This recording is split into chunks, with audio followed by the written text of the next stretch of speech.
tertúlia. Meu boa tarde para todos e todas.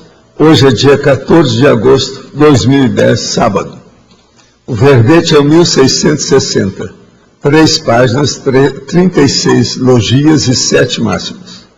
O tema, realidade impactante. A especialidade, surpreendenciologia. A definição. A realidade impactante é a verdade, assunto, qualidade, característica, propriedade, referência ou fato, embasador do corpus da conscienciologia, analisado e aceito como constitutivo do megafoco inarredável da consciência lúcida, tornada consciencióloga, em função do interesse principal, meta existencial, profissão ou preocupação básica predominante e inafastável. A realidade impactante dos princípios e técnicas da conscienciologia. O divisor de águas da evolução pessoal. Eu chamo a atenção para os processos.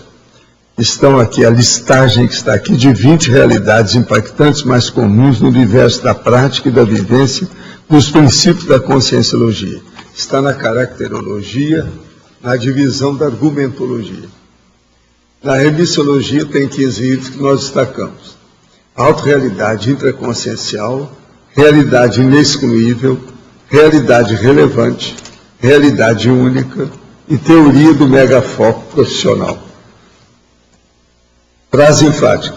As realidades impactantes da conscienciologia provocam as autorretrocognições do curso intermissivo pré-ressomático na memória básica da consciência lúcida, gerando a ressex e a ressim. Qual foi a realidade impactante geradora do fato de você ler este verbete? Por qual razão? Agora, pergunta. Este mês tive alguns problemas ligados ao sistema nervoso, respiratório e desconforto em alguns chakras. Na sessão de acupuntura foram apontadas ligações com o sistema emocional. Como melhorar essa condição e o que o senhor acha da acupuntura? A acupuntura pode te ajudar. Agora, o ideal é você trabalhar com o estado vibracional e trabalhar com o seu cardio chakra. Seu processo é o cardio chakra. Outra, efeitologia, página 31. Como funciona o efeito halo da cognição conscienciológica?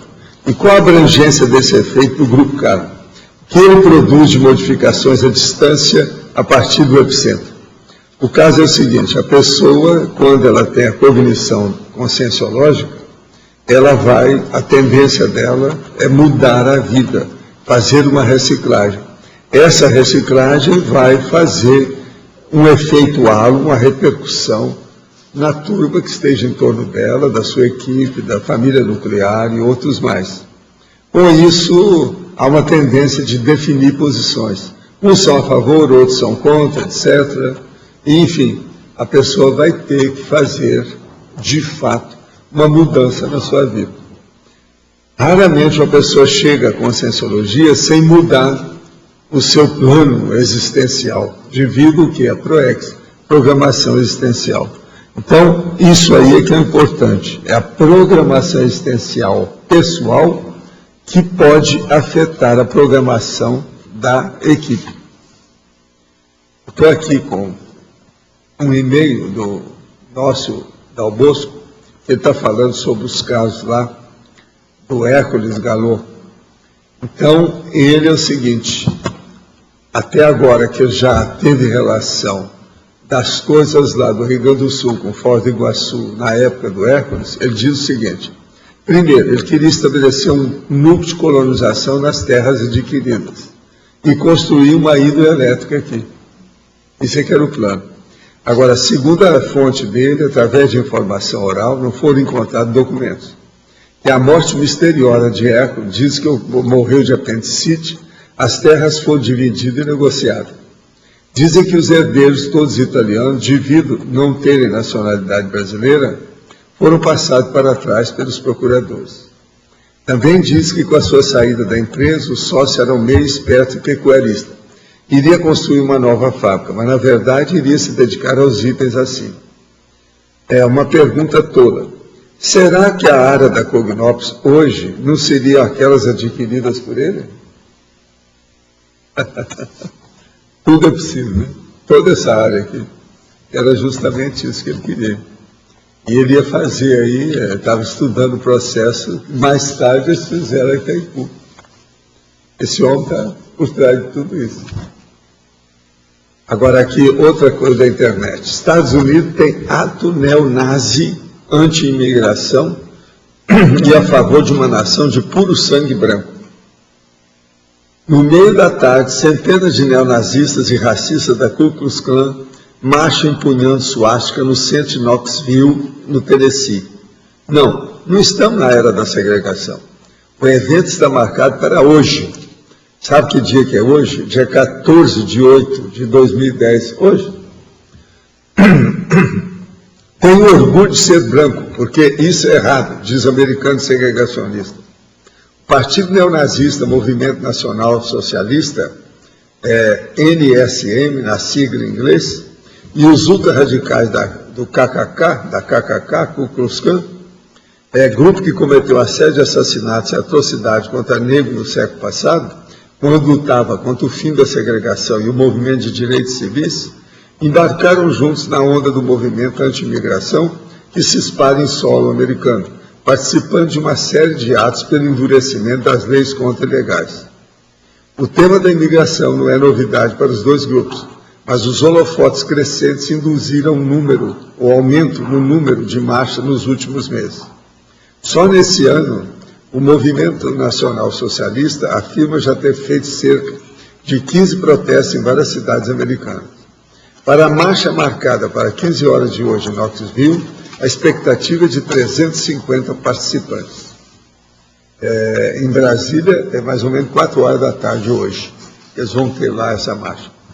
Gente, isso é dos Estados Unidos, está tudo contra eles mesmo, mas tudo é da direita lá dos negócios deles.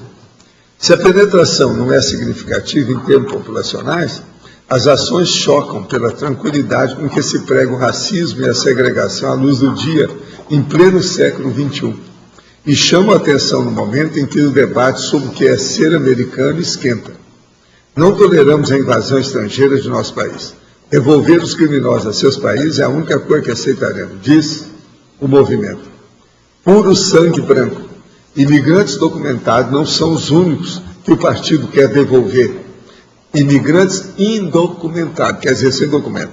O principal objetivo do NSM é criar uma nação de puro sangue branco em que apenas arianos de ascendência europeia seriam cidadãos. São os neonazistas mesmo. O resto, negro, latino, asiático, seriam enviados para a África, América Latina, ou onde quer que os arianos julguem ser seu lugar. Como é que faz? Os latinos lá hoje é um percentual enorme, tem cidades inteiras que estão tudo, eles chamam até de ticanos e outro mais, tudo é latino-americano. Agora, Charles Wilson, porta-voz do movimento, manifestou vontade, inclusive, de deportar esta repórter. Você não prefere voltar ao seu país, ser governada por sua própria gente? Falou. Isso aqui foi tirado da Folha Online. A dona é da Folha Online, é a Andrea Murta. Ela trabalha em Washington e representa a Folha. Agora, o NSM também se disse satisfeito em anunciar que haverá uma cerimônia de hasteamento de suásticas. O que eu digo para quem critica a suástica vai estudar, disse Wilson. É um símbolo religioso. É como uma cruz, colocar uma cruz na rua. É muito anterior a Hitler. Não que tal associação seja um problema. O NSM diz que Hitler estava certo em muitas coisas. Gente, isso é dos Estados Unidos. Neonazismo nos Estados Unidos, franco, uma coisa bem clara. Ou se reunindo lá, 350 pessoas às 4 horas da tarde hoje, vão desfilar. Vamos ver se isso vai aparecer nos jornais. É um negócio sério isso aí. Isso aí já não é o processo comunista, é o processo nazista, quer dizer, terrível. Agora, gente, queria mostrar para vocês, isso aqui é um cartaz que está aqui, sobre setembro. Isso aqui é um curso, que é o primeiro encontro do Colégio Invisível da Parageneticologia. Vai ser no dia 19 de setembro, das 8h30 da manhã às 19 horas. Agora, tem aí 6 grandes processos, mesa de debates, etc., e trabalho. E o encerramento é com oficina de retrocognição. Agora, as inscrições já estão abertas, se vocês quiserem, é só olhar. É baratinho, o investimento é 15 pratas só. Então, qualquer um pode participar disso aqui com folga.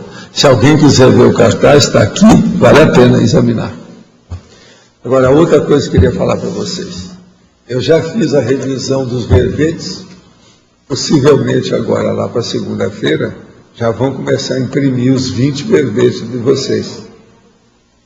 Vocês estão fazendo o exame, vocês estão fazendo mais a revisão de quê? É das microbiografias ou dos 10? Ainda é? Domingo quando? Amanhã? Amanhã é domingo. Então tá. Que eu já fiz a minha revisão. Eu fiz a minha revisão, agora vou revisar os outros 10 artigos com esses dados que eu encontrei.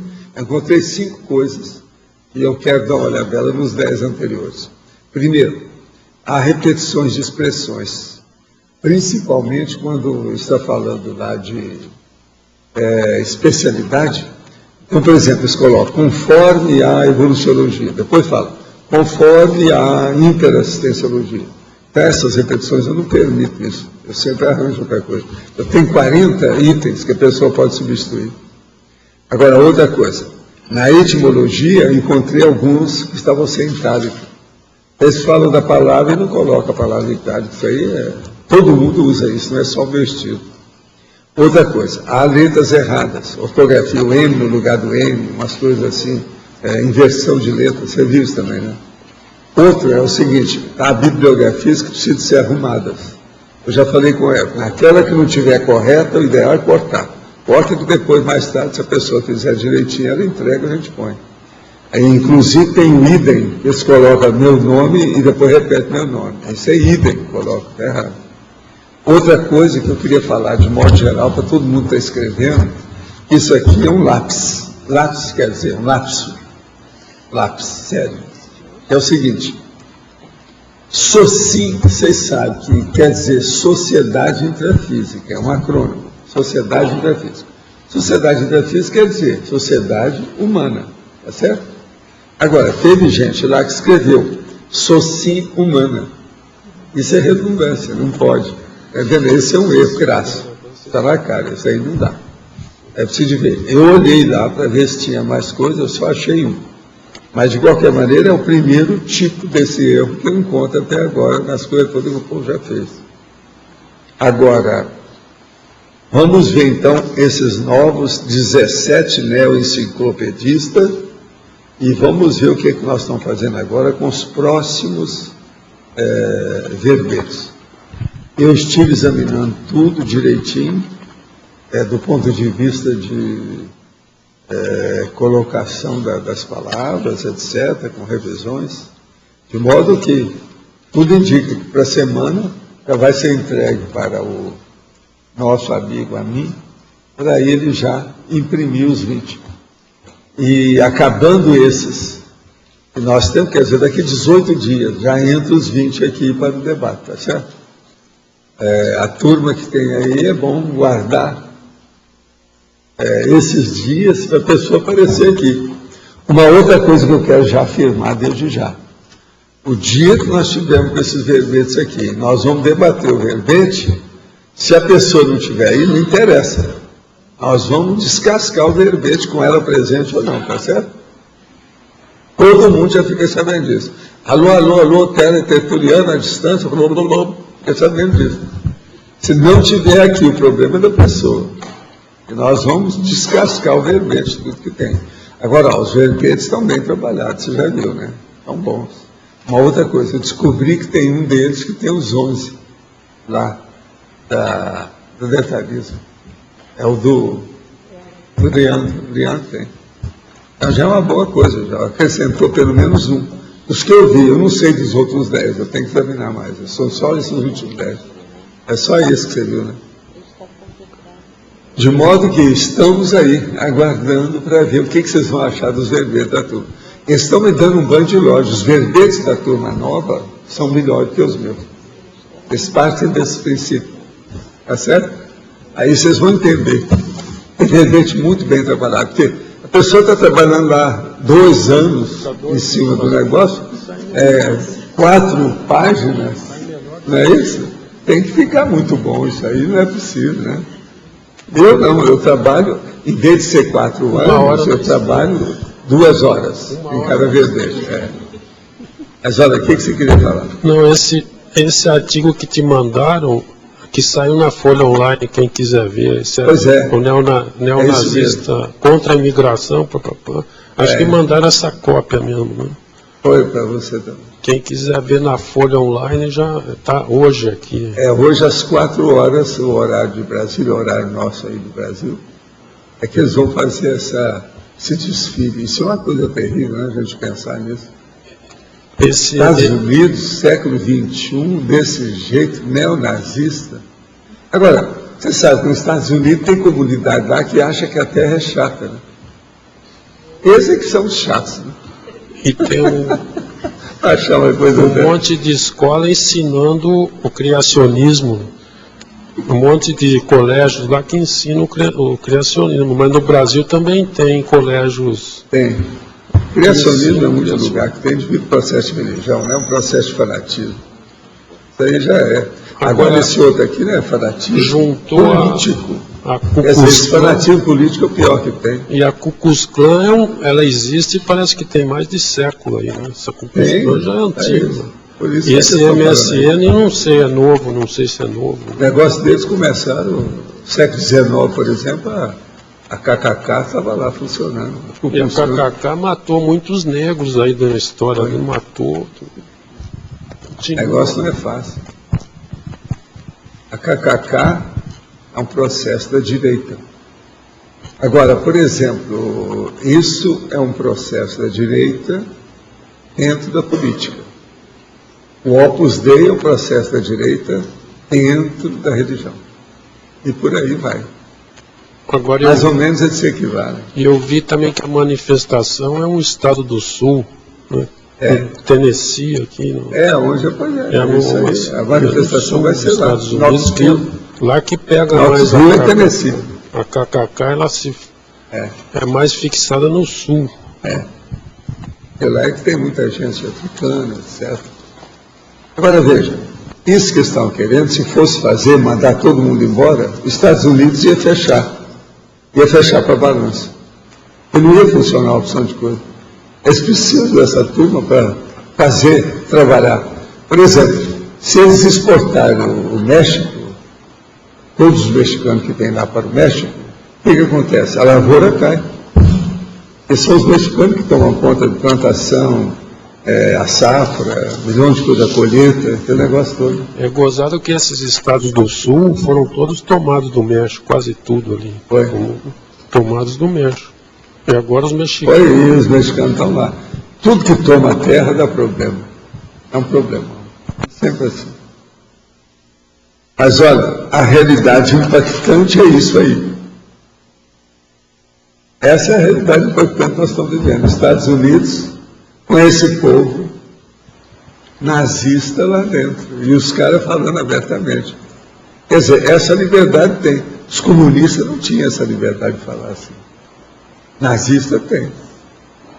Está vendo nos Estados Unidos como é que é? Por que eu não quis ficar lá? Estava certo. A dificuldade do processo lá não é fácil, não. Agora, falar em realidade impactante é um rol grande de coisas que na Conscienciologia é a realidade. Mesmo todos esses termos, neologismos, são todos, praticamente, todos parafenômenos, tudo, né? Pelo que eu vi no verbete. O impacto é a hora que a pessoa começa a entender o que nós estamos falando. Aí é que dá o impacto.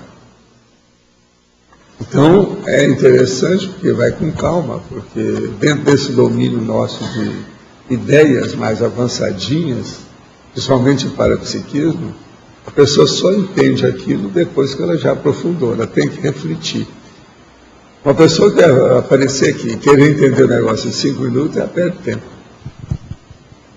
A surpreendência, porque aqui é surpreendenciologia, ela existe no primeiro momento, assim, o impacto do momento. É o impacto, né? O choque. Sempre tem, né? Agora, esse impacto, ele cria uma série de efeitos na pessoa. Uns ficam indignados com a gente, tem gente que me xinga para valer. Faz parte, porque é o argumento ad hominem. Ele vai contra a pessoa que falou aquilo. Mas o impacto no intermissivista, ele talvez tenha no primeiro momento, mas depois aquilo ele Não, o recorda. intermissivista, Tem ele uma começa a reação. ver o nível da responsabilidade que às vezes ele esqueceu. Aí é que é sério. Entende? É o que acontece. Vocês estiverem fazendo exame aí do Zé, eu não sei se o Zé já está aí. Ele veio? Ainda não chegou aqui. Mas valeu a pena, né, o exame que vocês fizeram, né? Com 5 cobaias. O homem é uma fera, né? Agora, ó, a Pilar lembra dele lá em São Paulo comigo, lá com as coisas, aos trabalhos lá. Há muito tempo, né? Que ano que foi aquilo lá? É, né? Na Rua Augusta. É muito tempo. Olha lá, ele chegou aí. Nós estamos falando de você, viu, Zé? Que a turma gostou muito de conversar com você. Você não perdeu o caminho de casa, não, né? Está inteiro, né? Não cortaram você, não esquartejaram você, não. Agora, ó, você já viu que a Pilar está aqui? A Pilar te conheceu lá em São Paulo. É? Então tá. Você lembra dele? Quando você era menina? Essa aqui era menininha. Era adolescente, né? Veja bem, olha aqui. Uma grande psicóloga trabalhando tudo, funcionando aí. Você é da época que ela era criança, uma menina bonita lá de São Paulo. Olha lá. Há 18 anos, pois é. E coisa, hoje ela é Balzac, está aqui, ó. Mas é isso, pode falar. Sr. Waldo, a gente pode falar que a assistência mais efetiva é aquela que causa uma realidade impactante na pessoa? É porque não é bem assistência mais efetiva. Você pode falar o seguinte, a reciclagem mais real é aquela que dá um balanço, né? Dá um contrabalanço na pessoa, ela perde o caminho de casa. Essa faz pensar, leva a pessoa para a reflexão.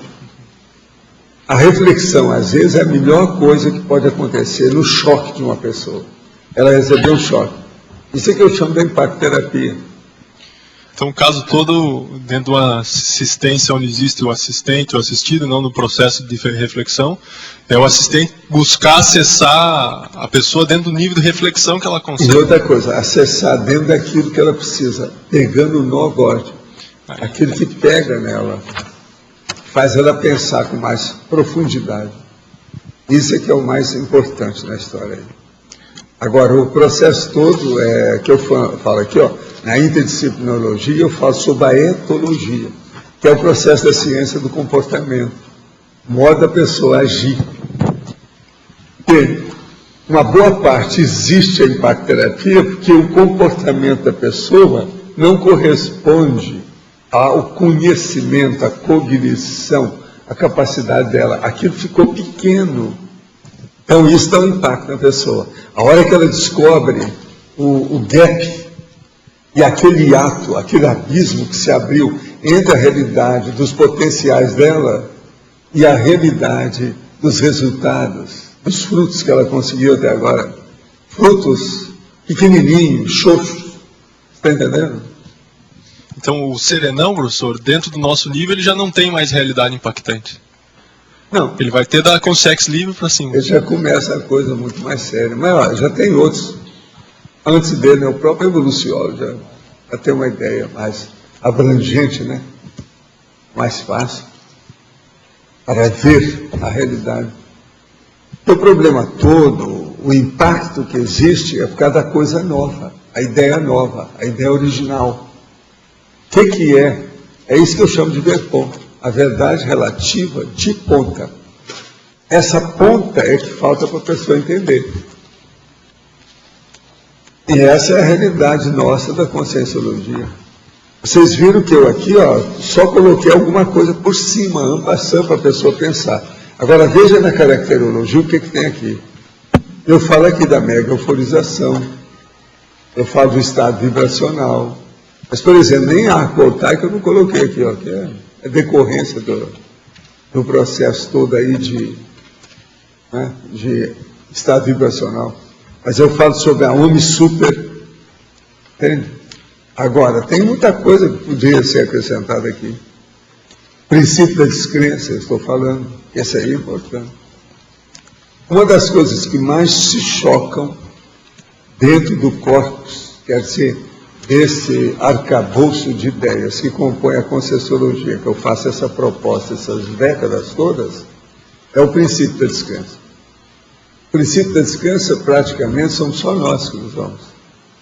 Ninguém usa o princípio com esse, vamos dizer, essa exuberância de expressão pública. Entendeu? A autoexposição pública, fazer aquilo lá em 3 idiomas e deixar aí na cara de todo mundo. Você sabe que lá na entrada do tertuliário tem aquilo. É o princípio da descrença lá fora. Isso aí é terrível. Então, por exemplo, qualquer coisa que se debater aqui, em primeiro lugar a gente tem que lembrar que nós estamos sob a égide, a orientação do princípio da descrença. De modo que tem que criar descrença aqui. Está entendendo? Nós temos que acabar com o believe, to believe, acreditar. Isso é besteira, crença, crendice. Esse que é o assunto. Então, faça a sua experiência, depois você vem. Agora veja, você sabe que até os comunistas já usaram esse negócio. O Mao Tse Tung, por exemplo, teve uma certa época, quando ele ainda estava na fase revolucionária dele, que ele falava assim, só pode participar do nosso debate aqueles que fizeram experiência. Quem não fez experiência, não pode participar. Isso é terrível, né? Agora veja, comunista, ele já começou fazendo a ditadura através disso. Então, você pensou? Aqui só pode entrar aquele que mostrar antes que fez experiência sobre aquele assunto que ele vai falar. Senão ele não pode falar. Que comunismo é esse? Não tem democracia nenhuma isso aí. Igual o Mao Tse Tung fez isso. Está registrado aí nas coisas dele, aquelas marchas que eles faziam. Eu gosto tudo na China. Você sabe que a revolução dele foram várias etapas, né? Essa aí foi uma das etapas iniciais do processo. Ninguém podia levantar a voz para falar qualquer coisa, depor qualquer coisa, se não tivesse experiência. Tinha que ter mostrado que tem. Experimentação. A pessoa tinha que ter mostrado. Agora, isso aí seria o ideal, né? Para todo mundo.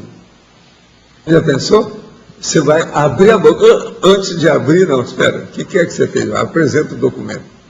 Como é que é? A vida não é fácil. Agora, nós vamos chegar a um ponto que eu estava brincando aí um dia desse aí com a minha turma, aí falando aqui, a turma lá do... Você sabe que tem um clube aí do almoço, né? Dos 10 para as 11, né? Chama Clube dos 10 para as 11. E a gente vai lá, então tem uns que a gente conversa. Então eu estava conversando lá o seguinte, olha, vai chegar um ponto que nós vamos ter aí umas 70, 100 pessoas que têm livro publicado. Então, um dia nós fechamos as portas do tertuliário e só pode entrar quem tem livro publicado, só para chatear aqueles que ainda não publicaram. Aí a turma toda começou a rir. Mas isso é o máximo. Não, mas precisa ter pelo menos uns 100. Até agora tem quantos? São 30 e... Tem 40, ó. Tem 40, gente. Está esquentando. Está esquentando. Agora, você já pensou um dia a gente fechar? Não. Amanhã vai ter uma tertúlia que só pode aparecer autores publicados.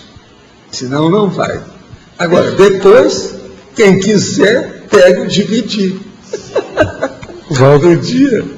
Só para chatear. Né? O Platão fazia essa restrição. Fazia, né? Não, tinha um o monte Platão de restrição. fazia, e na porta de entrada Matemática, tinha que saber Você matemática. lembra disso, né? Você lembra? O negócio é esse, você lembra como é que era? O negócio era lá, porque o negócio era bravo, o povo era muito primitivo, tinha guerrilha toda hora, guerrinha, aqueles negócios todos. O negócio era seríssimo. Professor, na argumentologia, não sei se eu que estou meio burrilda aqui, mas exemplologia, realidade impactante aquisitiva, prática da mega euforização. Sim. É a prática da mega euforização sadia? Não, mas mega euforização só pode ser sadia. Eu não considero a outra hipótese. Essa outra hipótese não é mega euforização. Nem euforização ela é, porque a euforização baratrosférica não é uma boa, né? Eu tenho euforia da baratrosfera, eu me sinto bem na baratrosfera. Essa não é boa, não. Isso não é euforia. Isso é outra coisa. Você entendeu aí? Então, o que eu quero dizer é o seguinte, não preciso explicar mais. Realidade impactante aquisitiva, a prática da mega euforização. Outra coisa, Estela, é aquisitiva. A pessoa está adquirindo ainda. O processo é esse. A prática. É o inicial, então é o impacto inicial, depois agora, a realidade não causa impactante mais. Executiva, a prática da auto-proex, a programação existencial. Agora, a realidade impactante distributiva, a prática da TENEPS. E TENEPS é para começar. Eu não falei sobre o FIEX. Mas agora, veja, aqui é o caminho da mini peça interassistencial. Mas aqui é quase, então, uma extrapolação. A primeira vez que a pessoa tem aquela experiência, tem a mega euforização, depois se torna arroz com feijão. Ela vai se sentir bem com isso. Por exemplo, uma pessoa tem que chegar aqui e a hora que ela ficar a par de alguns princípios da Conscienciologia, ela tem que se sentir bem. E para nós não é só isso. Se ela é intermissivista, ela tem que se sentir em casa. Quantas pessoas já não choraram na minha frente, lá embaixo, a hora que chega aqui e vê as coisas como é que são, fala assim, eu não queria ir embora, eu queria ficar aqui. Tem aquela mulher que me deu até um problema. Que eu, vi o jeito dela, aquela coisa, saí andando com ela no meio aqui do jardim do CAEC. Foi um choro danado, foi um problema. Eu estava com medo até dela desmaiar na minha frente. Ela não queria ir embora. Então vejam, por que é isso? O Holopensene, lá do curso intermissivo, era muito bom, tudo positivo. Lá não existia assédio interconsciencial. É tudo enriquecimento recíproco, grupal, o ambiente todo, devido ao processo da Comunex, a comunidade extrafísica. Nós aqui estamos tentando ver se fazemos um arremedo, uma caricatura disso, aproximar dessa realidade. Uma ou outra pessoa, se ela consegue captar o nível que nós estamos, ela vê isso. Ela, então, recebe aquele impacto. Por quê? Está revivendo o que ela já viveu extrafisicamente antes de renascer. Eu passei por isso quando tinha 10% do que tem aqui hoje e tive que voltar para São Paulo, né? Foi. É o tal negócio. Está entendendo? Agora, veja a diferença de tudo isso com o tempo.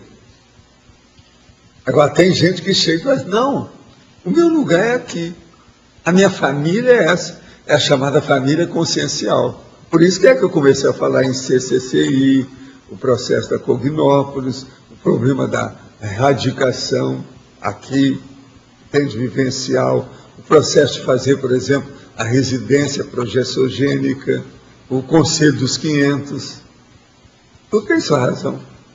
E outra coisa, nós fazemos isso sem dogma nenhum, debatendo tudo de uma maneira explícita. Agora, se a pessoa pergunta, qual que é o ideal? A gente fala na cara, não quer nem saber. Nós não temos nada para esconder. O ideal seria isso, a gente fala bem claro. Agora, todo dia tem alguma coisa nesse sentido. Eu, por exemplo, que tive muito trabalho no Pombal, e o Pombal tinha muito serviço tipo natural para dar ambiente, da Comunex, eu tenho a casa afogada no meio do verde. Então o povo chega e quer fazer uma casa também desse jeito. Hoje mesmo teve gente conversando comigo lá sobre isso. A semana passada teve uns 2 ou 3. Sempre tem. Tem aquele outro que quer ir lá para ver como é que é. Então tem gente que eu já falei para ir ver o lado da casa e atrás da casa, o quintal que nós temos. Por exemplo, as amoreiras do lado da de casa, do lado direito, aquela que vai para lá, é onde pega muito sol, são das mais doces que tem. Elas já estão tudo grandinhas já. E lá tem nós plantamos uma série de amoreiras. Tem um verdadeiro pomar de amora lá atrás. Então o povo quer ver como é que é isso. Porque lá em casa você olhou para uma janela, você já viu. Ou um basculante, você vê flor ou vê fruto. O tempo todo, o ano inteiro. Devido ao tanto de coisa que tem. A moça hoje estava falando, não, eu deixaria ter na minha casa pitanga. Eu não vi pitangueira. Eu falei assim, tem 2 pés de pitanga na frente que a Graça deixou no meio das flores com aquele negócio, que é só ela que come. Mas eu mesmo falei para esconder lá. Agora os pés já deram várias vezes. Pitangueira, e é daquela pitanga grandona, aquela bonita, que parece uma obra de arte, né, de joalheria, né, grandona. Agora, na verdade, acho que a minha questão da mega euforização, quando que a gente identifica em si, no outro, quando é mega euforização e quando é oba-oba, ou... Não, isso aí, o problema é o seguinte, se a pessoa está na oba-oba, o problema é dela, ela não vai mudar nada. A mega euforização, se ela é certa, acaba dando uma ressex para chegar numa recim. É inevitável. Ela muda tudo. Por quê? Está mexendo aonde dói, que é o micro-universo da pessoa. É a intraconsciencialidade dela. Isso muda. Agora, você sabe, a intraconsciencialidade é de onde sai tudo, né? Sai o bom e sai o ruim. Sai a coisa certa e sai a coisa errada. Então, com a mega euforização, a tendência é consertar, é retificar, é suprir as faltas, preencher as lacunas. Então, isso ajuda demais. O povo fica pensando que mega euforização é só um problema de energia que a pessoa se sente bem. Não é, não. As consequências desse caso na pessoa, entende? Dessa realidade, muda tudo. Ainda a respeito da impactoterapia como realidade impactante. Eu queria só que você falasse um pouco mais a respeito em que momento a gente vai mostrar, às vezes uma impactoterapia vai mostrar para a pessoa a realidade, assim, de uma forma direta, ou então a gente, para não criar nenhum tipo de estupro evolutivo, a gente vai dar só o ponto para ela começar a buscar. Por ela mesma. Você tem que ver o que ela aguenta. Ela suporta o quê? Tem gente que não suporta nada. Você dá um sopro nela, ela cai. E tem outros que é uma rocha, o colosso de Rhodes. Não cai nunca, é um granito. Entende? Então, esses é que são aqueles que precisam de mais impacto. São esses que são fortes. Não, esse aí aguenta. Então, vamos colocar os cachorros. Aí você abre o canil. E fala a verdade toda para a pessoa. Agora, tem outros que não. Tem que ser na base de flor, uma pétala. Mas justamente esse ponto, vamos supor, a gente está com 5 cobaia, alguma coisa desse tipo. Distinguir a melhor coisa para distinguir. Precisa de ver o nível da pessoa. Se ela já apareceu lá, é porque a tendência dela é no mínimo 51% de fortaleza. Ela não tem fraqueza, ela não está com paura, senão não enfrentaria. Então, ali já pode entrar com armas mais potentes, né? Bomba de neutro, né? No mínimo, tá certo? No mínimo, para começar, né? Bomba de neutro. Taldo, você pode comentar a diferença da aplicação do arco voltaico da mega euforização no efeito do córtex? O que acontece? O caso todo é o seguinte, na questão do arco voltaico, a gente coloca quase sempre o arco voltaico para limpar a pessoa das energias gravitantes que estão bloqueando a cabeça dela. Então, o arco voltaico, ele serve como um elemento tipo cirúrgico para limpar a condição. Agora, a mega euforização, ela é depois disso. Já mostra uma condição da pessoa que já está preparada para uma predisposição maior, vamos dizer, de renovação, de reciclagem, de mudança para melhor. Então, a mega euforização, a pessoa se sente muito bem, porque ela não tem mais bloqueio grande, pelo menos naquela hora, não está funcionando com ela. Porque, você sabe, a gente faz um arco voltaico na pessoa.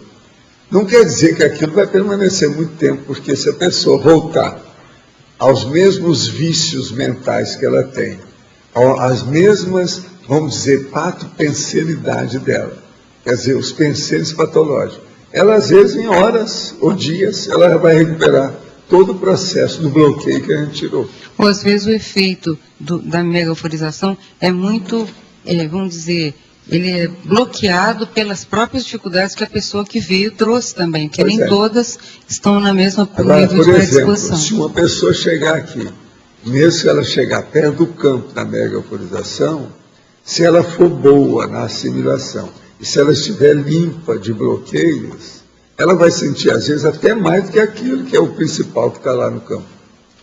Depende dela. Então, o processo todo é também de assimilação, de rapport, de empatia com o processo do estado, vamos dizer, energético daquele campo que foi instalado. Agora, se a pessoa está naquela condição granítica, por exemplo, a pessoa veio do exterior há pouco tempo, Não, sabe uma nada, pessoa, por veio de exemplo, que seja paraquedas. O que casca grossa, aproveita ela não disso? sente nada disso. Ela não sente nada. Mas Muito o que ela pouco. aproveita, Val? Se ela sentir um pouquinho, ela já acha que é o máximo. E não é nada. Às vezes aquilo não está valendo nada. E aí. nesse caso, a megaforização, ela atua um pouco também como um processo cirúrgico, Não, ela limpa a mais a megaforização, pessoa? ela sempre ajuda. Vai ajudar É também. como se fosse um bálsamo. Entendi. Agora, o processo que você sabe, tem aqueles bálsamos que variam, né? Que depende da pessoa, o que ela tem. Uma pessoa, por exemplo, está com a fé muito elevada. Você dá um remédio para ela, às vezes aquele remédio abaixou só 1, 2 pontos na febre, mas ela ainda continua uma febrícula. Febrícula. Acabou a febre, mas ela tem uma febrícula.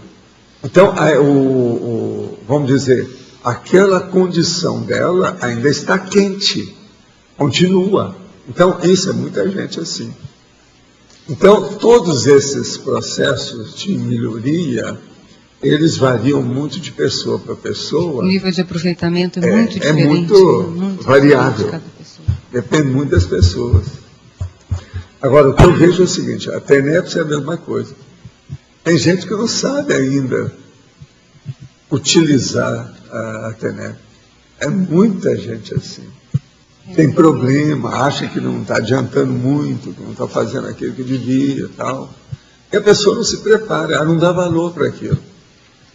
A TENEPS, por exemplo, não é uma brincadeira, não é a hora de almoçar, a hora de jantar. É diferente. Tem que se dedicar ao processo e estar ajudando os outros. É como se você tivesse uma clínica que você está fazendo assistência aos outros. É a assistência que é, vamos dizer, exata, matemática. Tem amparador extrafísico, aquilo sempre funciona, depende dela. Sim, muito claro para avaliar esse desempenho na TENEPS. A própria chegada de pedidos de mais diversos lugares, até de fora, e os resultados posteriores que eventualmente a gente fica sabendo, podem ser um elemento qualitativo dessa TENEPS? Pode, porque a pessoa é só pelos resultados, daquilo que ela fica sabendo que vem como retorno para ela. Entendi. Porque o mais é difícil de saber. Uma outra coisa também, a pessoa tem dificuldade, Mauro, de entender o resultado daquele trabalho da TENEPS, porque ela está envolvida no próprio trabalho. Entendi. Isso aí é uma dificuldade. Tem gente que não tem divisão de atenção para poder aferir uma condição dessa, mas de modo algum, a pessoa não tem condição. Ela não consegue. Então, isso também tem que dar um desconto dentro da condição. É possível, você estando com ortopensenes, haver uma semipossessão de assediador? Não, o problema todo é o seguinte, se você tem a ortopensenidade em alto nível, o assediador não tem ambiente nem para acessar você. A tendência é não ter nada. Mas agora, isso varia de pessoa para pessoa, porque às vezes a pessoa está com a ortopensenidade, mas em relação a determinado assunto, uma certa intenção, ela mesma faz a evocação do assediador. Então, o processo interconsciencial é complexo. A gente tem que pensar nessa complexidade. E a generalização aí é difícil. Como é que fica? É pensar. Como Como é que foi? De modo que o que eu vejo é o seguinte: a partir do processo da dispersidade, a tendência de acontecer essas recaídas, ela se torna cada vez mais difícil. As recaídas diminuem, desaparecem, não funcionam, não dá. Então, Por quê? Porque não tem vantagem. Tudo que é patológico, que é, vamos dizer, assim, complicado em matéria de emoção, não vale a pena. Entende? As coisas todas, mesmo de emoção, elas têm que ser espontâneas, naturais. A pessoa se sentir bem com aquilo. Então, não é um bom jogo, nem um bom remédio, ou uma boa solução, uma boa iniciativa, a pessoa arranjar alguma coisa que seja patológica. Então, a partir disso, quando a pessoa tem convicção dessa realidade, que ela sente isso pela vivência do processo, que a dispersidade dá o desassediado permanente, ele não quer voltar mais atrás disso. Aquilo fica automático. Não tem mais jeito de ser diferente. Não dá, por exemplo, para a pessoa ficar assim, deprimida, ou qualquer coisa. A ideia de depressão não tem mais razão de ser, não há mais ambiente, ela não funciona. Entendeu como é que é? Então, olhar um processo de depressão é igualzinho olhar um micróbio, um verme, um subhumano desesperado, aí, uma anta desesperada. Você está entendendo?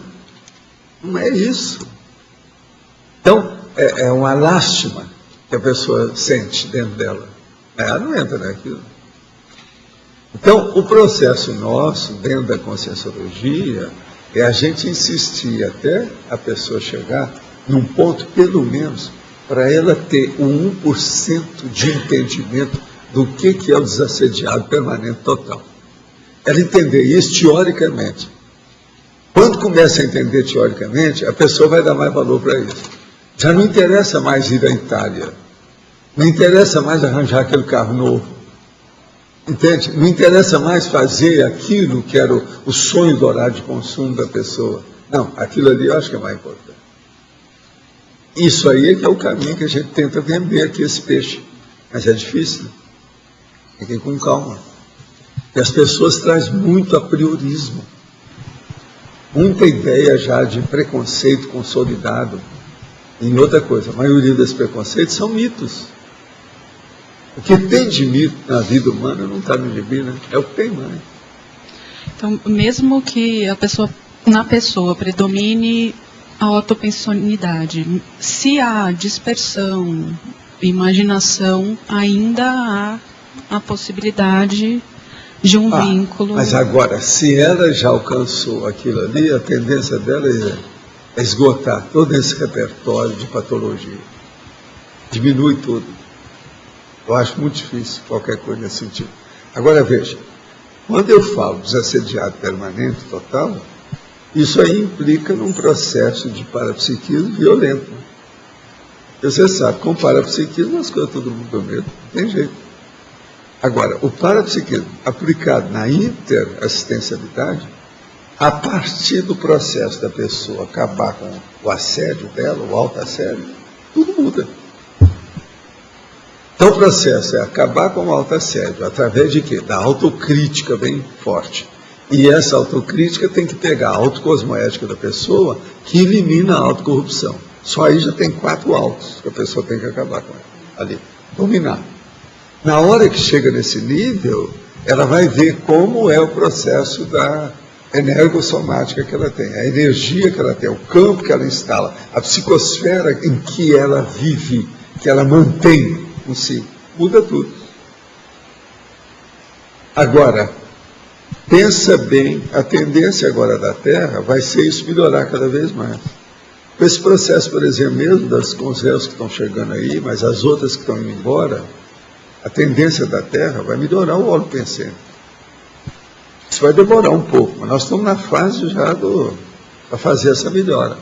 A melhora, por enquanto, vai ser de oásis. Ela vai ser mais ilhada, mais assim, compartimentada. Com o passar do tempo, isso vai se estendendo. Então, o que a gente pretende fazer aqui, a Cognop, por exemplo, nós não podemos deixar de fazer nessa geopolítica, tocar na geopolítica. Temos que pegar nisso. Por quê? É o campo da instalação do processo. O problema, então, nosso não é fazer só a ressex individual, é uma ressex grupal, uma ressex populacional. É isso que eu chamo da reeducaciologia. A conscienciologia é baseada nisso. Agora, o que eu vejo é o seguinte, nós estamos caminhando para isso. Já tem gente que já está começando a ver o alcance que nós estamos chegando lá. Já tem várias demarches, várias iniciativas nesse sentido. Então, cedo ou tarde, o povo que está mais acordado, eles vão ver essa realidade que nós estamos formando aqui. Tem por onde fugir. Agora, o problema nosso tudo é o princípio da descrença. Por exemplo, esse caso que eu estou falando, no dia que nós tivemos aqui 100 autores, e a gente fechar o tertuliário, só entra quem é autor. Agora, o ideal seria, nesse dia, falar com a pessoa, trazer um livro na mão, com o nome dele. Não, aqui a prova, vamos dizer, o RG, ou a célula de identidade, ou a cédula de identidade, é o seu livro. Traz o livro na mão, mostra, aí você pode entrar. Professor? É o jeito. Letra A. Ainda nesse tema da Estela, e quando a pessoa está dormindo, isso acontece comigo.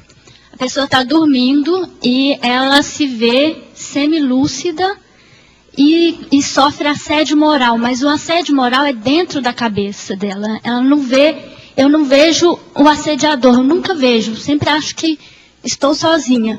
Mas é como se eles trabalhassem os circuitos da minha mente. A primeira coisa que você tem que pensar é o seguinte, até que ponto que você está forjando aquela condição. Você deve ver o nível de sua reflexão. Porque às vezes é você mesmo que está forjando. Lá no seu quarto, onde você está dormindo, não tem um assediador.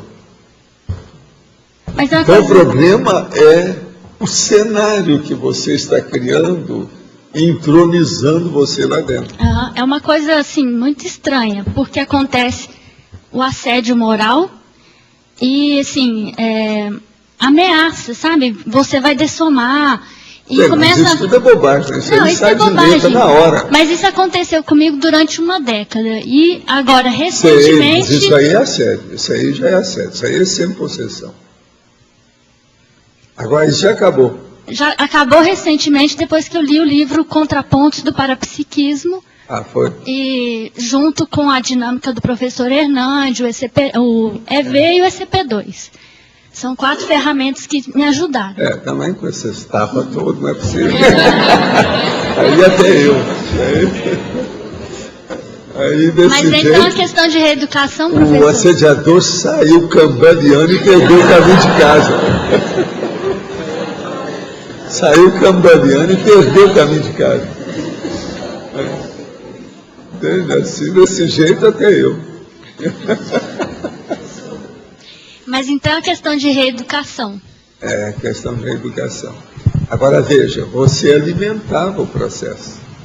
Você tem que abrir o olho com isso, senão amanhã você arranja um outro tipo de alimentação. Eu sei, mas eu fiquei uma década para entender o que acontecia. Eu não Você sabia. demorou muito.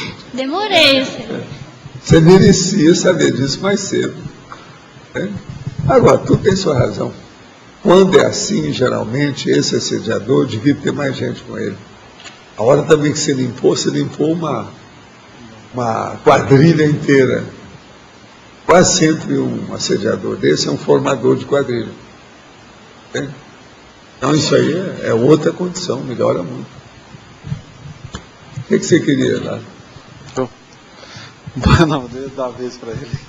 Valdo, na verdade, dentro dessas técnicas e paratécnicas, na verdade, aqui, de realidade impactante, a professora Mala até perguntou da megaforização e da arco voltaico, né? Coincidentemente, foi uma pergunta que eu ia fazer.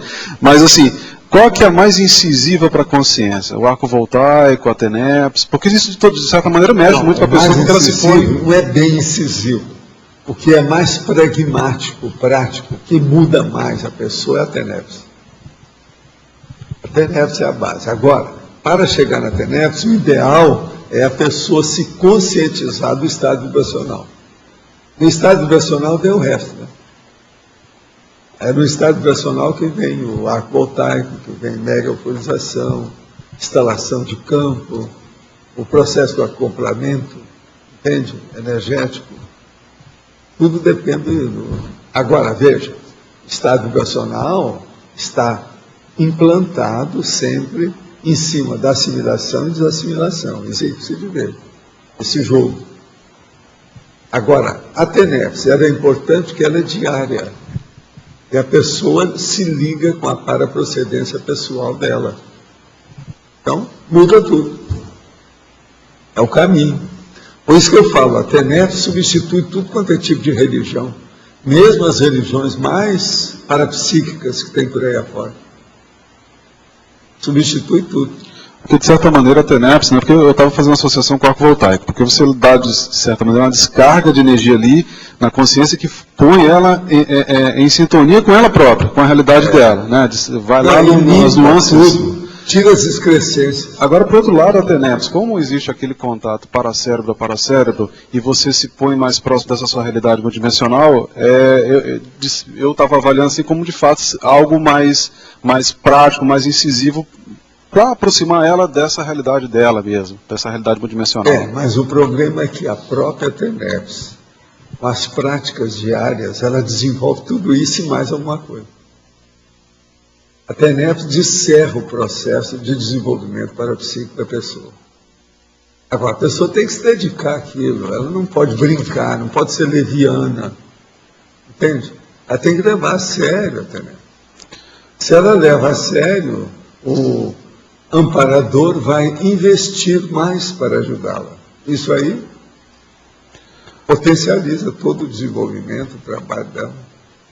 O que a gente poderia avaliar, professor, Como é que é? O que a gente poderia assim, ter como pontos para avaliar esse crescendo na TENEPS, a desenvoltura dela? Crescendo é ver como a pessoa se sente bem e o que ela tem de retorno do trabalho dela. Há coisas muito interessantes nessa questão de retorno da TENEPS, que a Amanda está perguntando, que eu vivo falando aqui. Mas tem um deles, vamos dizer, uma vertente desses processos muito interessante. É aquela pessoa que chega num determinado lugar e tem uma pessoa que vem indiretamente agradecer aquela pessoa o que ela faz. Eu não sei porquê, isso é a pessoa, chega para o outro e fala, eu não sei porquê, mas tem uma coisa em você que eu estou me sentindo uma gratidão imensa. Parece que você me fez um favor enorme. Isso é a TENEPS. O cara não falou que ele pratica TENEPS, ninguém está sabendo, aquela pessoa às vezes nem sabe o que é TENEPS. Você entendeu? No entanto, é o assistido que, a hora que deu um impacto com a psicosfera da pessoa na frente dela, aquilo a gente já se conhece. Por exemplo, eu tenho um caso desse que foi horrível. Que foi um impacto do negócio, mas foi horrível. Havia um cara lá que fazia paracirurgia. E ele, lá nessa ocasião, trabalhava lá no Jardim Botânico. Os amigos dele, então, chegaram para mim e falaram, Paulo, tem um rapaz lá no Jardim Botânico que está com um problema muito sério, umas coisas dele, inclusive da saúde dele. O nome dele é Rubens de Faria Júnior. Então, eu queria pedir para você, para colocar na TENEPS, vamos ajudar esse rapaz. Aí eu comecei a trabalhar com o processo junto com os amparadores, estive lá, fiquei conhecendo fora do corpo o rapaz que eu não conhecia, e vi que eu trabalhava com as energias, com o negócio todo. Dias depois aquilo aliviou, melhorou, o rapaz veio me agradecer, que tudo melhorou. Passa uma temporada, um dia eu estou no instituto, quando chega lá o rapaz fala assim, ó, eu sou o Rubens de Faria Júnior, eu que trabalhava com as coisas, então eu vim aqui porque eu estou quero te pedir uma coisa, porque apareceu lá o meu guia e falou para eu ver um cara de barba branca, que é você. Como eu não te conhecia, eu vim aqui. Mas eu estou vendo que parece que você até me conhece, né? Aí eu virei para ele e disse, não, você que devia de me conhecer. Não sou eu que devo conhecer você. Porque você tinha um negócio no Jardim Botânico que a gente acertou o seu caso. Ah, foi. Eu tinha um negócio, de uma hora para outra melhorou tudo. Agora veja. Aí ele foi pedir outras coisas que ele desejava, mas o cara era renitente, não queria mudar nem nada, não queria fazer reciclagem, deixou para lá. Mas o que é interessante é isso, ele veio procurando como se não me conhecesse. No entanto, eu nunca apareci para ele, realmente, fisicamente, eu nunca tinha visto, nem eu a ele. Mas a gente já tinha consertado as coisas pelos aparadores, já sabia de tudo. E aquilo tinha demorado uma boa temporada, foi mais de ano, a diferença entre o Jardim Botânico e aquela condição dele com a gente. Então você veja, estudo é TENEPS. Agora, o que se passa? A hora que ele chegou, eu falei assim, nós vamos trabalhar com as energias com você, que eu tenho uma certa afinidade para te ajudar, devido ao processo de efeito físico. Então você observa, isso estava a turma da diretoria, tudo lá na sala da diretoria do estudo. E eu sentado na cadeira, ele sentado lá. Aí eu vi para ele e falei assim, agora observa para mim, o que vai acontecer comigo? Olha bem, mantenha seu espírito crítico, fica de olho. Aí passa alguns momentos, ele começou a gritar.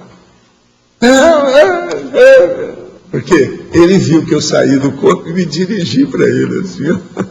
Ele se sentiu mal com o negócio, achou que aquilo era uma loucura, começou a gritar. A turma toda viu, a turma da diretoria, todo mundo viu. Ele ficou meio alterado. Aí eu volto para o corpo, com calma, e falo para ele, Rubens, você pode fazer até melhor do que eu, você tem efeito físico, você tem ectoplasmia, você pode trabalhar com tudo isso melhor do que eu estou fazendo aqui. Não pode ter medo, tem que ver o que vai fazer. Mas ele era muito maturo. Naquela ocasião que ele nos procurou, ele já tinha 40 anos. Mas, em matéria emocional, ele tinha 10, 12 anos no máximo.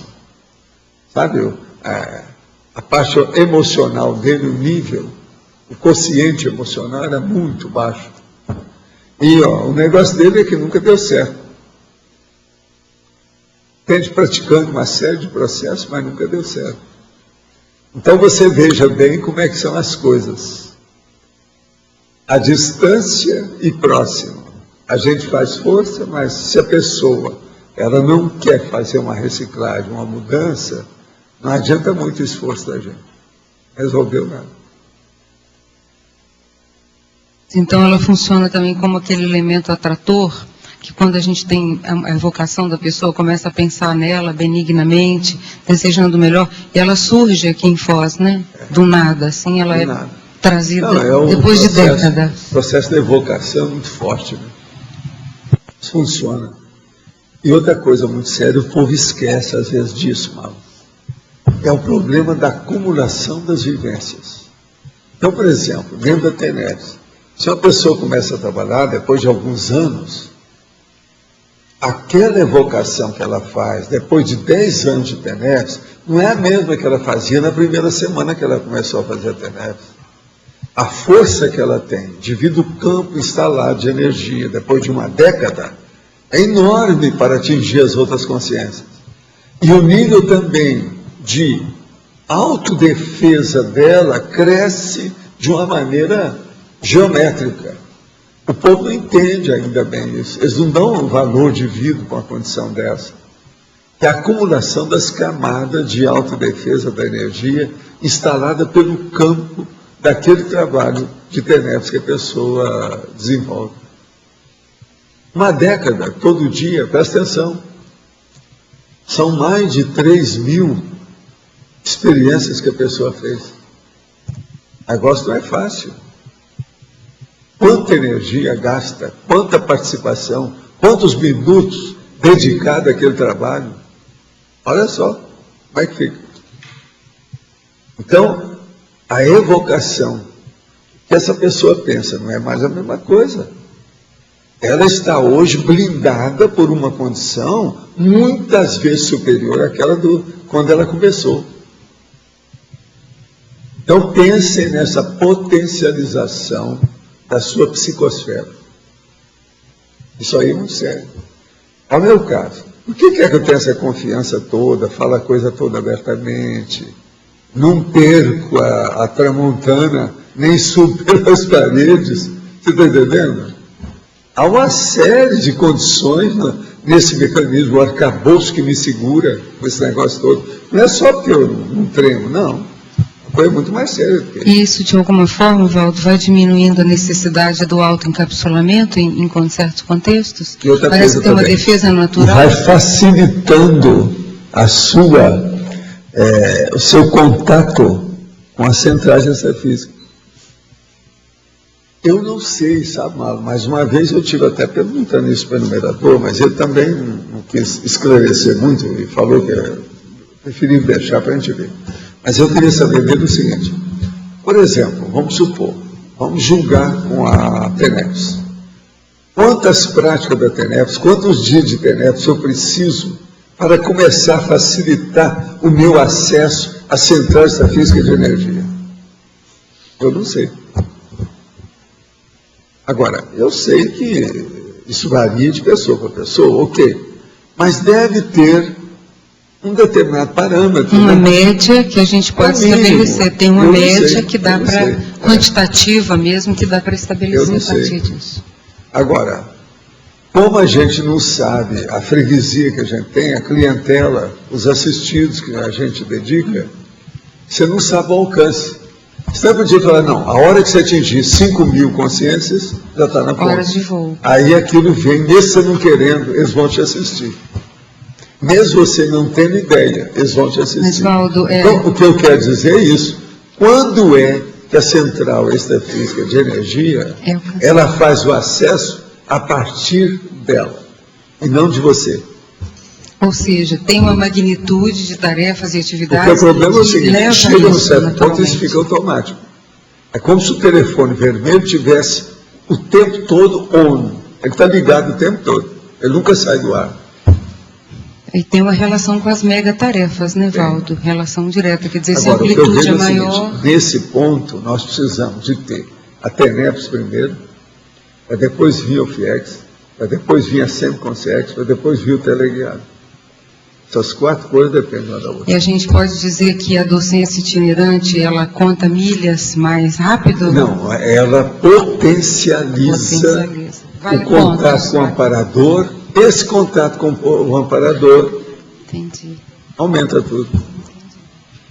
Então, se potencializa o processo, aprofunda, melhora tudo. Agora, por exemplo, essa itinerância, precisa de ver o que a pessoa está fazendo. E tem aquela pessoa também que vai querer fazer itinerância para viajar, né? Ver a novidade, comprar umas roupas lá. Para ganhar as milhas. Tem umas roupas também. diferentes, tem umas coisas. Isso aí não pode. Que não conta desse jeito, conta mais Se de ver, você não está fazendo negocinho. É o negócio do negocinho. Itinerância técnica, né, Valdo? Que ela tem Não, e outra uma coisa, missão específica. uma intenção explícita, Fazer clara, alguma coisa. cosmoética. Isso aqui é. Agora aqui, moro no interior de Minas Gerais e fiquei um certo tempo na casa de uma amiga que tem conhecimento da conscienciologia. Voltei para minha casa muito impressionado. Não tenho a menor condição de ir à Foz ou fazer um curso, pois tenho que cuidar de minha mãe, que tem Parkinson bem avançado, o que torna a situação financeira apertada e não me permite sair da casa. Gostaria de lhe pedir um conselho para saber de que maneira posso descobrir qual é a minha proex. Saber o que vim fazer nesse lugar sempre me intrigou. Não podia ser só crescer, aprender e depois morrer. Não, isso é o que acontece com árvore. Nós somos um pouquinho diferentes de árvore. O senhor poderia me dizer o que eu posso fazer para descobrir a resposta e tentar, ao menos, mudar o que eu faço de errado? O problema aqui é o seguinte: a nossa amiga não está aí, a Marta? Não? Hein? Não, o problema é mandar uns livros para ela. Sabe de entrar em contato aqui? Você dá para a Marta e acerta isso aí tudo para ela. Eu já tenho uma infraestrutura. Você, Alexandre, vai receber os livros aí pelo correio. E a Marta vai entrar em contato com você. Você dá para ela o endereço direitinho, CEP, aquela coisa toda, que ela vai mandar os livros. Esses livros vão te dar força, porque você é uma cuidadora. Quando você está cuidando lá da doente, você vai lendo. Isso aí vai te ajudar. Na página 33, acabativa, número 12, realidade oximorônica. Poderia esclarecer com um exemplo? É o verbete. Fala aí para nós o verbete, como é que é a situação. É mais ou menos esse mesmo, né? Então o processo é pegar mesmo o verbete, porque lá a gente está explicando tudo. Agora, alguém quer falar alguma coisa sobre o oxímoro? Está aí, pode falar. O que vocês acham? Como é que é? Quem é que quer falar? Um de vocês aí, que são especialistas. Como palavras que têm sentidos opostos, né? Oxímoro. Tem um desviozinho do significado. Então é por aí que tem. E a relação entra nessa condição. É muito importante a gente ver como é que é. Dá um exemplo de música silenciosa. A música silenciosa e outras coisas mais, né? Agora, é preciso de ver o verbete para a pessoa ver que lá tem muitos exemplos.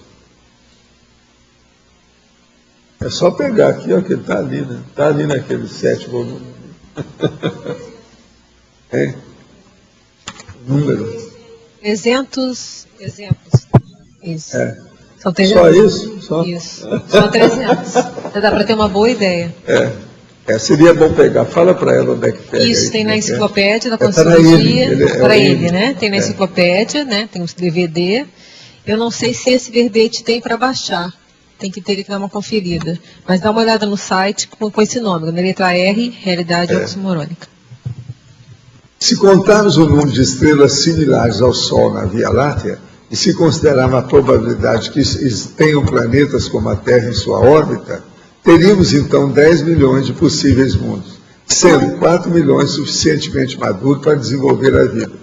Portanto, o senhor concordaria que alguns epicentros energéticos terrestres seriam observados por eles com maior frequência do que os demais? Sim.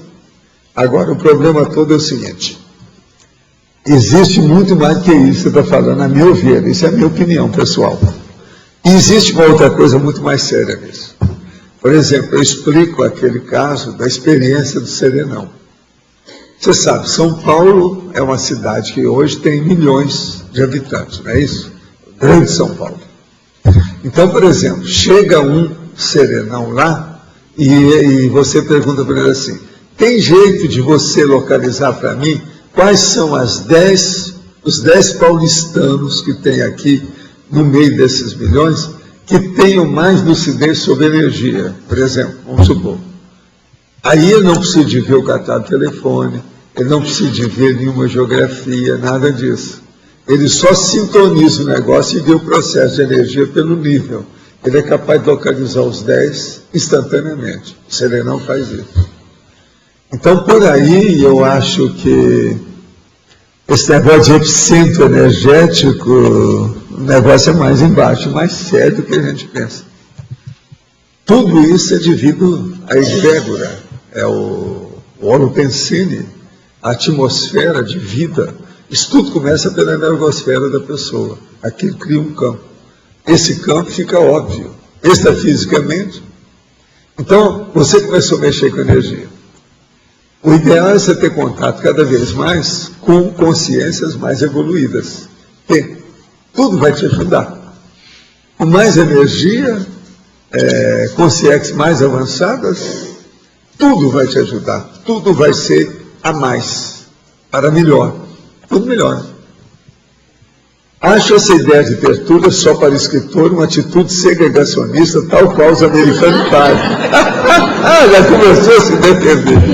Como ficam os coitados, exemplo eu, que não consegue escrever? O processo é o seguinte: coloca uma pessoa igual a você, cabeça dura, a fazer os cursos que nós temos aqui. Por exemplo, um dos cursos que nós temos, que é o da Julieta, que nós estivemos conversando hoje. Cadê a Julieta? Ela está aí, não? A Julieta. Quando é que vai ter esse curso? Em março do ano que vem. Em março do ano que vem vai ter um curso especial para os anarfa. Anarfa, que eu estou falando, são os apedeutas. Nós ajudamos todo mundo e é tudo com bom humor.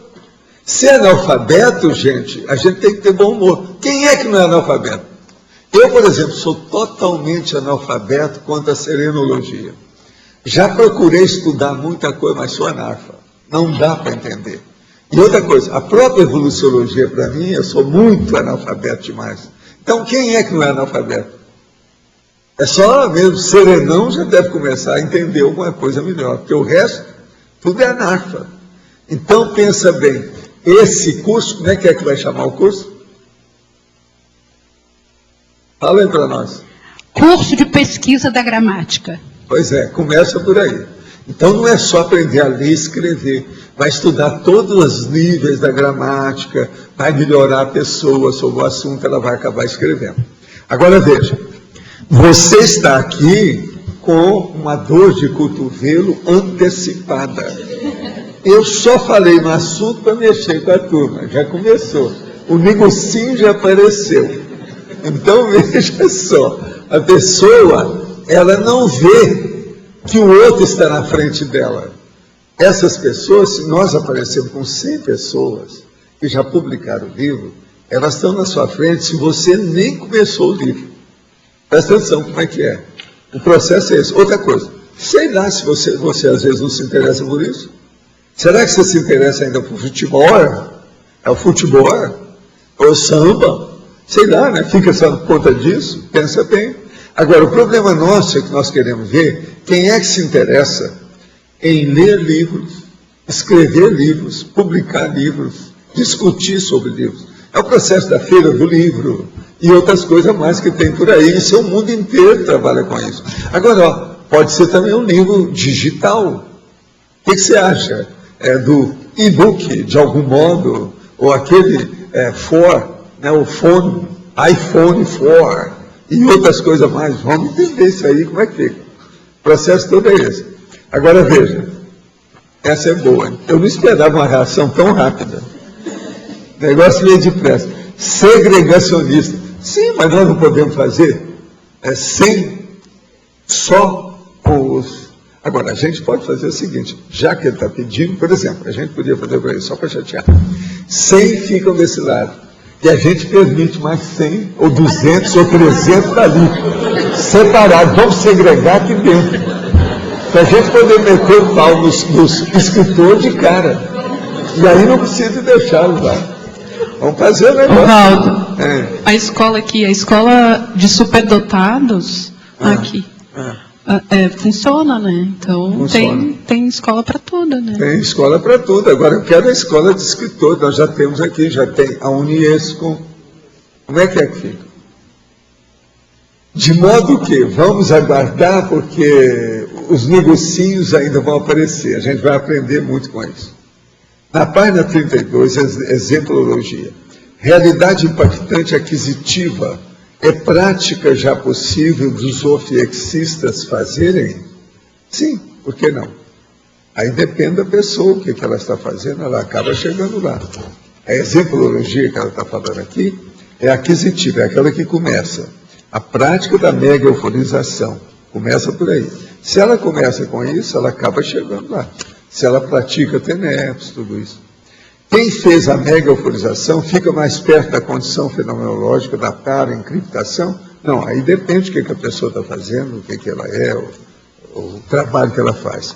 Uma coisa só que fica mais próxima é o seguinte: quanto mais você ajudar os outros através da interassistenciologia, mais próximo você fica dessas conquistas intraconscienciais. Existem mais de 2.400 pesquisas da ciência em relação aos efeitos benéficos de 20 minutos diários de meditação em relação à saúde e ao cérebro. Existe alguma pesquisa dentro da conscienciologia que relaciona o benefício entre meditação e parapsiquismo? Não, porque nós achamos besteira. Isso ainda é muito primário, é boboca. O processo todo que nós temos nos laboratórios são muito superiores a essas pesquisas. Meditação ainda tem muita besteira. Agora, funciona, ajuda. Por quê? A meditação faz a pessoa entrar em reflexão.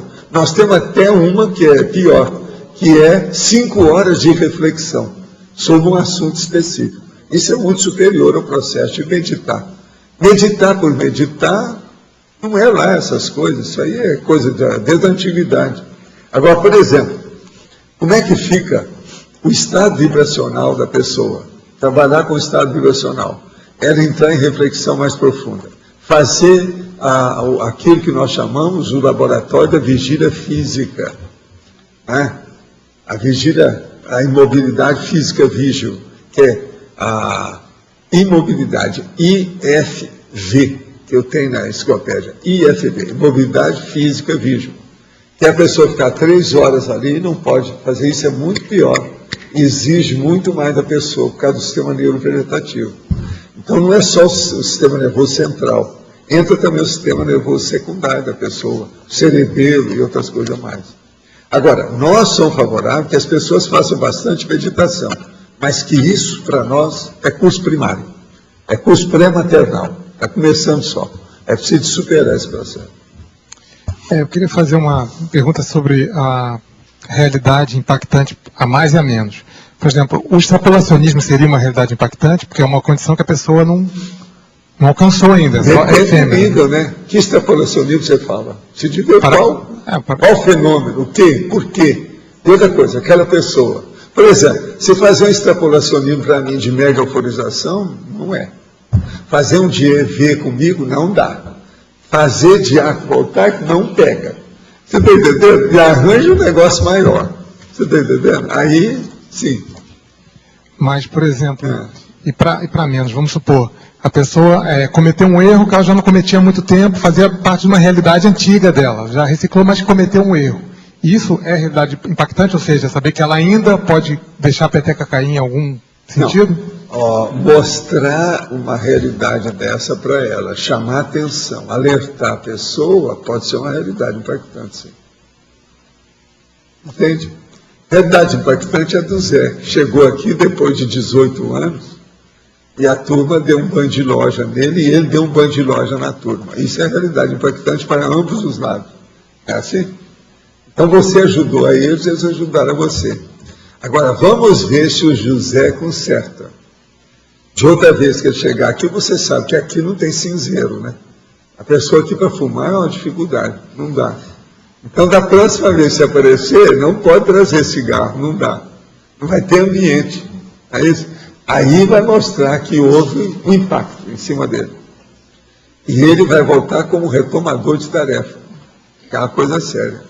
Mas eu digo assim, quanto a esse negócio do erro, vamos supor, comigo mesmo, vamos supor, eu cometi um erro que eu já não cometi há muito tempo. Eu posso dizer que, ou seja, não superei aquilo completamente? Não, é preciso de ver por que você recometeu o erro. Cometeu de novo. Por quê? Precisa examinar por quê. Às vezes tem um processo sério, a razão de ser daquilo. Por quê? Examinar. Isso é igual àquela pessoa que ela vê televisão na cama.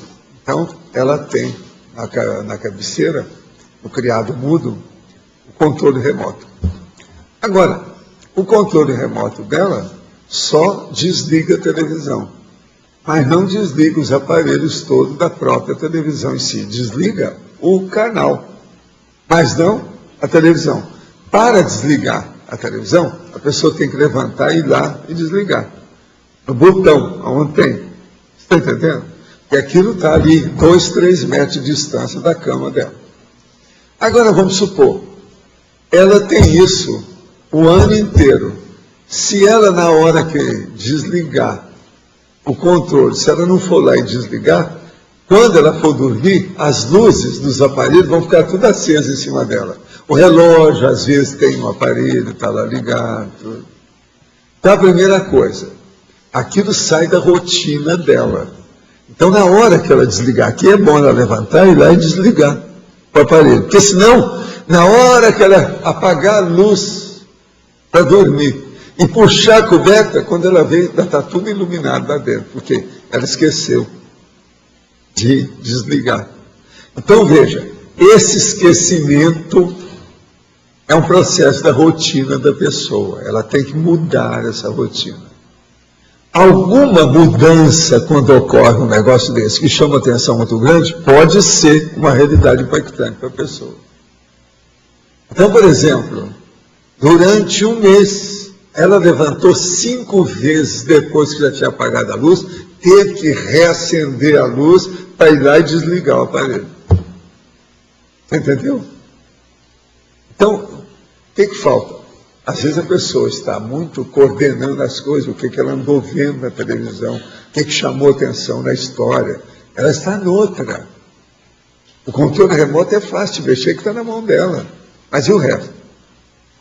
Você entendeu? Então, o entrosamento dos hábitos para criar rotinas úteis pode ser, em alguns casos, um processo de realidade impactante, pode ser uma surpreendência boa, que vai ajudar a pessoa. Eu estou dando uma coisa bem simples. Eu garanto que aqui é capaz de ter gente nisso que eu falei. Tem alguém aí que de vez em quando esquece, só pega o controle remoto e deixa? É bem possível que tem. É só a gente observar que você vai encontrar gente assim. E outra coisa, às vezes tem gente que nem controle remoto não usa. Daí a pouco a televisão fica para qualquer coisa lá, fica tudo. Tem tudo isso. Então o negócio é examinar a partir dos hábitos da pessoa. Entende, João? A prática da TENEPS se assemelha às sessões mediúnicas espírita, ou mesmo às outras práticas congênitas de outros grupos. Nestas, os objetivos também são de prestar auxílio às consciências. Caso negativo, quais as diferenças básicas? A diferença é enorme. Primeira coisa, você não tem mais religião, nem precisa de grupo, é só você. É você com o amparador. Não tem sessão espírita, não tem nada. Não pode ter nem testemunha do trabalho que você faz na TENEPS. Estou tentando adquirir o livro 700 Experimentos, mas ele está com a edição esgotada. Onde eu poderia encontrar um exemplar? Não, isso vai ser colocado na internet daqui a um tempo. Eles já estão preparando o trabalho. Agora, outra coisa que você precisa de ver não é isso, não. É o manual da TENEPS. E assim você não precisa fazer mais essa pergunta. O manual te explica tudo como é que é, a diferença. Agora, a TENEPS liquida com a religião. Eu tentei ver se passava a TENEPS, o movimento espírita. Eu não consegui. Quando eu vi que o negócio estava tudo contra mim, eu caí fora. Esse foi um dos motivos básicos lá do processo.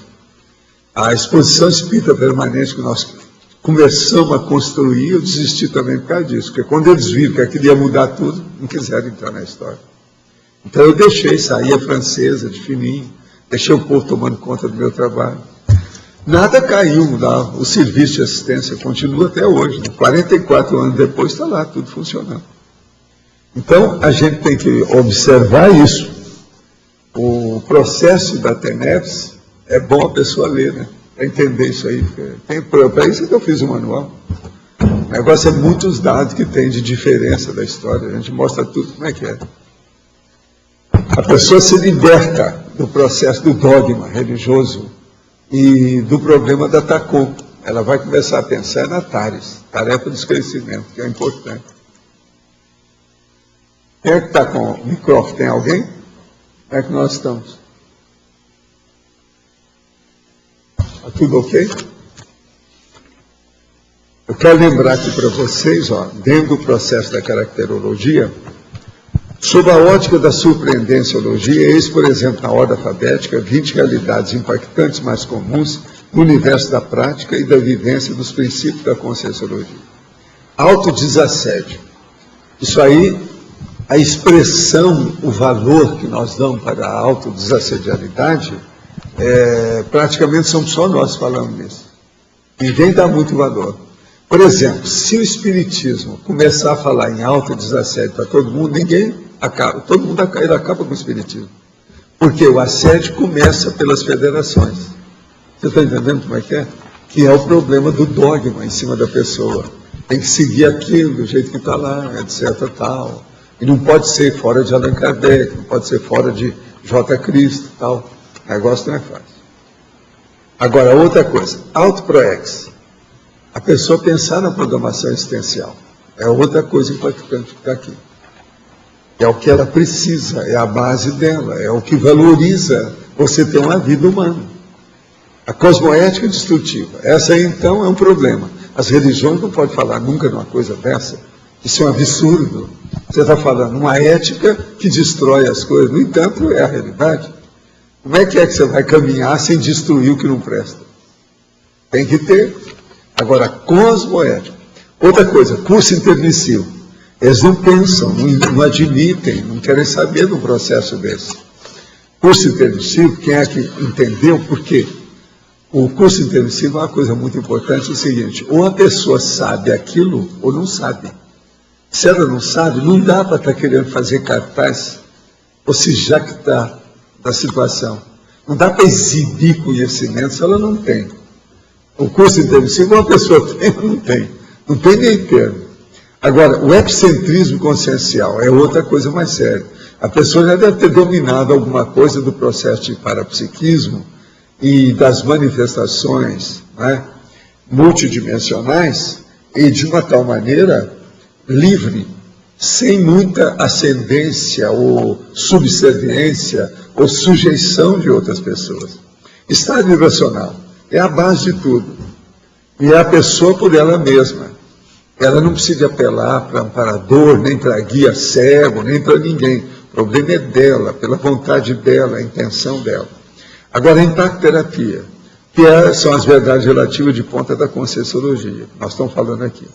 A escagem interconsciencial lúcida, a maioria é isca, mas inconsciente. O movimento espírita, a Umbanda, a Quimbanda, essas seitas africanas, sincréticas, esse negócio, tudo está assim, ó, de gente, tudo que são esponjas. Elas pegam tudo quanto é assediador em torno da história toda, por causa dos guias cegos. E elas não têm noção disso. Isso aqui é o pior de tudo. Invex, já é outra coisa que eles nem pensam nisso, que é a inversão existencial para a pessoa dominar esse processo. Macrosoma, também ninguém pensa. Nega-euforização, eles nem raciocinam sobre isso. Neoverpon, a mesma coisa. Ofiex, a mesma coisa. Omisuper, é a omissão superavitária. Isso aí ninguém fala nisso. Eu uma vez tentei falar de uma situação dessa, mas era uma dificuldade. Tudo que chega num nível que você explicita demais, pode aprofundar demais a ideia, eles vão contra as federações, você está entendendo? Aí a pessoa se liberta, é o 13 de maio. A pessoa sai da escravatura da religião. Agora, a personalidade consecutiva, isso aqui não tem nada, Allan Kardec nem ouviu falar nisso. Princípio da descrença, esse então, não precisa nem falar. Projeção consciencial lúcida, está lá em Allan Kardec, capítulo 5º, lá do Livro dos Espíritos, emancipação da alma, mas eles não levam isso em consideração, só consideram o espírito desencarnado, porque o próprio espírito encarnado eles não dão muito valor, porque tudo fica assediado pelos guias cegos. Agora, TARES, tarefa do esclarecimento, essa eles não querem saber, eles querem fazer a tarefa da TACOM, mas eles acham, alguns que estão fazendo a tarefa do esclarecimento, mas a deles, é o que a federação mandou, isso é a melhor coisa que tem. E a federação estava falando, Maria, mãe de Jesus, não sei o quê. Tá, não venhas fazer essas preces, eu tive lá para ver. O povo me falou sobre isso, eu não admiti. Eu cheguei lá e estava falando mesmo. Agora, TENEP, vocês também não entendem nada. De modo que por aqui a gente vê uma diferença enorme com o processo de religião. É aqui a respeito do item 8, né? Não, desculpa, 9. Da escagem lúcida e do 20 TENEPS, né? Onde é que está a realidade impactante? Vai estar o quê? No assistido, quando entra na psicosfera do assistente? Onde está a realidade impactante? Em que momento? A realidade impactante é você entender isso. É o que eu estou falando, que essas religiões não entendem, elas não têm realidade nenhuma. Estão muito fora da realidade, estão repetindo as vidas anteriores. A realidade impactante é você saber que você é uma isca autoconsciente. Você já não tem mais acesso desse jeito. É você saber que a TENEPS funciona todo dia, você com o amparador. E não tem testemunha nenhuma que está vendo ali, é você que sabe. Ninguém influi em você. Não há nenhum processo de hipnose, sugestão, de nada. É você com você. Se você reclamar, é de você mesmo. Então isso exige muita incorrupção pessoal, muita criticidade pessoal, muita dedicação cosmoética a um processo, muita dedicação à energia. E por você, não tem ninguém que está superintendendo, você não tem fiscal para isso. É só sua consciência em primeiro lugar. Depois que vem amparador, etc. É uma coisa, o processo da realidade impactante é a própria vivência desses fenômenos, dessas condições avançadas. Entendeu? Isso é que é a realidade impactante. Que é o que as religiões não têm. Que é o que falta. Esse é o caminho. Você entendeu, né? Mais ou menos a situação. Bom, aqui no... Foi outra pessoa. Aqui no ar, então. A realidade impactante das retrocognições, como que parece que foi meio pouco falado dentro desse verbete. Como que você lida com ela? A ampliação da realidade, o impacto que essa ampliação causa, né, que vem das retrocognições. Aí o problema é ver o que a pessoa faz para aplicar o conhecimento que ela tem do passado dela. Né? Ver como é que é. Isso ela que tem que ver. Cada caso é um caso. Agora, retrocognição realmente, às vezes, faz a pessoa perder o caminho de casa. Quando ela é real. Porque muitas dessas técnicas que eles usam de vidas anteriores, lembrar as coisas, isso aí tem muita hipnose. Aonde tem hipnose, sugestão, não é o mesmo impacto. É a mesmo resultado. Então é preciso examinar isso com calma. Agora, uma retrocognição nascida pela própria pessoa, sem influência de ninguém, aquilo fica uma experiência pura individualmente. É só do micro-universo da pessoa. Aí o negócio fica puro, os fatos vêm comprovar a situação para a pessoa. Aí o impacto é muito maior. O segredo é achar um encaminhamento para aquilo? O segredo é você se predispor a ter o fenômeno. A hora que tem, você vai ter uma predisposição, inteligência para aplicar o que você entendeu. Aplicar aquele conhecimento. Isso é que é o sério. Agora, quando a pessoa tem retrocognição de alto nível, quase sempre essa auto-retrocognição, ela é assistida. Do jeito que tem projeção assistida. Quando ela é assistida, já tem o encaminhamento tudo certinho por que ela está lembrando. Aquilo clareia o caminho da pessoa totalmente. E outra coisa, ela não vai discutir com ninguém sobre aquilo. O negócio é tão óbvio e tão claro que não tem jeito para escapar. A coisa é tão lógica. Ela não tem argumento contra o fato. Ela não vai brigar com o fato. Isso, então, tudo tem que ser levado em consideração. Entendeu? Paulo, a minha pergunta tem até a ver com isso que o Jarbas comentou da retrocognição, que seria o seguinte: quando você classificou a realidade impactante em aquisitiva, etc., eu me lembrei, isso me fez referência a um verbete seu para a evidência. Como, assim, no seguinte sentido, seria um segundo momento, por exemplo, você primeiro traz uma ideia do corpus da Conscienciologia, um parafenômeno como megaforização, a projeção consciente, a própria retrocognição que ele falou, e seria o primeiro momento aquisitivo, né? Aquilo ali te dá um impacto pela ideia de você pensar naquilo. E no segundo momento você tem um parafenômeno, acontece com você um parafenômeno autocomprobatório, que você comprova, e aquilo ali te dá um segundo impacto, quer dizer, seria um... Não é isso, você vai entender mais aquele primeiro momento que você entendeu pouco. Sim. Cada vez aquilo vai ampliando. Os dois seriam aquisitivos, mas um seria... Então, veja bem, a enciclopédia, olha só a minha orientação para fazer a enciclopédia. Isso tudo foram meus amigos, e principalmente a enumeradora, a gente estudando para ver qual seria a filosofia técnica, prática do processo. Então, eu comecei a fazer verbetes bem simples, para não criar problema nem assustar o passarinho. Se eu trouxesse esses verbetes aqui, do jeito que hoje eu tenho, já tem verbete com 36 marchas. Se eu trouxesse alguns com 15 marchas, era um trabalhão. Então eu trazia com 5, que é o mínimo que eu sempre fiz. Para não assustar ninguém, para o povo começar a entender pinceladas daquela realidade. Agora, com o tempo, eu estou ampliando, mesmo aquelas ideias que eu falei no início, hoje eu amplio mais. E mais tarde, eu posso ampliar esses verbetes todos que são menores. Você está entendendo? Isso é aos poucos, a orientação que eu tive. Agora, por quê? As pessoas estão vindo do curso intermissivo. Elas chegaram aqui, passaram por esse processo todo da genética, que não é fácil ressomar. Isso aí obumbra, fica tudo, sabe, obnubila, ofusca, tapeia, dá uma neblina na cabeça da pessoa.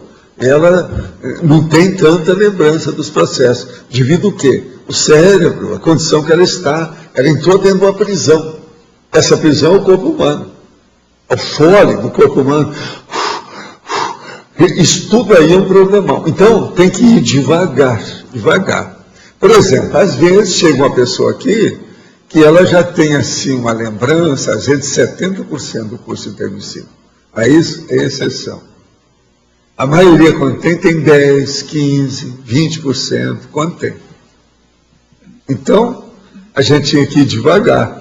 Agora, com esse devagar, pouco a pouco a pessoa começa a se assenhorear da realidade. Aquilo aumenta. Aí vem o processo da auto-retrocognição.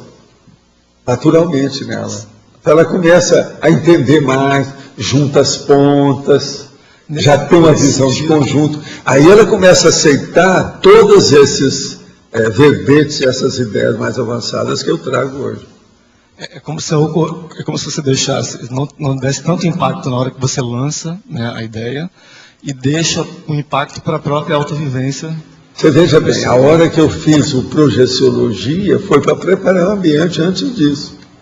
Agora, até chegar na tertúlia, até chegar aqui nos verbetes, quantos anos eu não demorei? Porque não adiantava. Eu já tinha experiência por causa do movimento espírita. Eu apresentei várias dessas ideias. Foi pouca gente que saiu comigo do movimento espírita. Pois é. Eu até sugeriria para a evidência o verbete, não sei se seria o caso aqui na remissiologia, que eu achei que tem a ver. Sei, mas agora o problema é que hoje já tem uma opção, agora quando a gente vai fazer um verbete desse, tem que ver os outros todos. Isso aí depende da especialidade, hoje já tem muito material sobre isso. Surpreendenciologia, que é a especialidade disso aqui. Existe um verbete que é sobre surpreendência, não tem?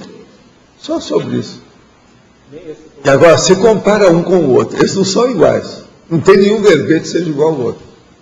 São nuances da realidade.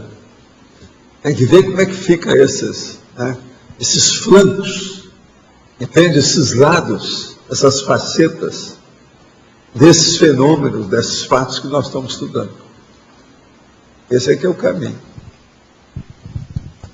Bom, no caso da mega-euforização, no teu caso, como euforizador, ele é aquisitivo também? Ele não é também distributivo? O meu aqui já é distributivo. É distributivo, né? O que nós estamos fazendo aqui sempre é distributivo. Entendeu?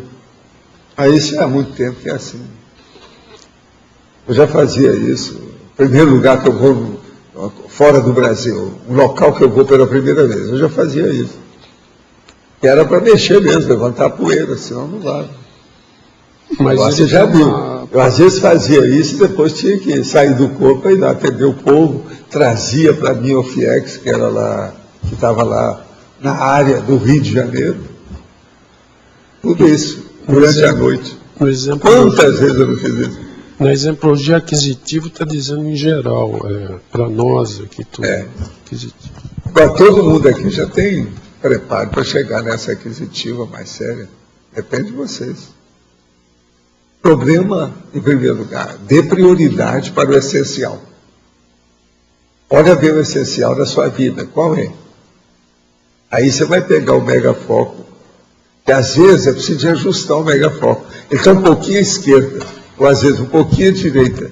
Tem que acertar para ficar no prumo. O ponteiro da consciência.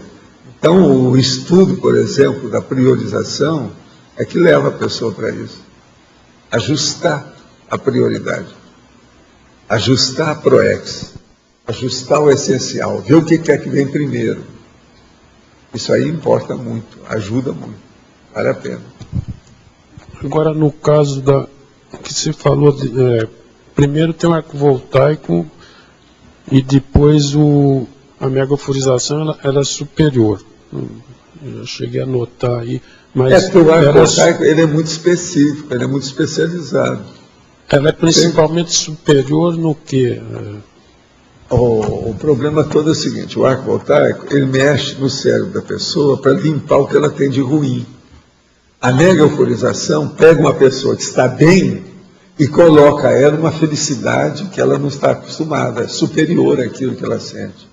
É muito superior a isso. Não é um processo de cérebro, é um processo de micro-universo consciencial, básico, total, a vida da pessoa. Mexe em tudo, levanta poeira de tudo. É muito superior. É por isso que eu falo sobre estado vibracional e arco voltaico há muito tempo. Mas mega euforização eu trouxe agora no fim, que é para a pessoa entender. Se eu falasse isso antes, o povo tudo ia falar do jeito que falaram para mim. Não, ele é visionário. As coisas tudo que ele está pensando aqui no meio desse mato, fazer isso que ele está falando é bobagem. Aí demoraram 15 anos para o povo entender. Não é fácil. E tem alguns de vocês que têm mais tempo. O Zé ali faz 18 anos, e até agora que ele está querendo entender. Apareceu aqui. E apareceu porque eu falei umas verdades para ele aqui, ó. Ele mandou uma mensagem, eu falei umas coisas para ele. Chateou o homem. É engraçado, você falou agora na mega euforização. Olá, gostaria de que eu tinha falado, é como se nesse exemplo fosse invertido a aquisição. No meu caso, por exemplo, eu comecei a fazer TENEPS há 2 anos. Eu já tinha sentido aquilo ali em sessões de TENEPS. Mas você trouxe mas você sentia coisa de amador, né? Quem está começando, jejum, calorão, aqui um calor, né? O calouro.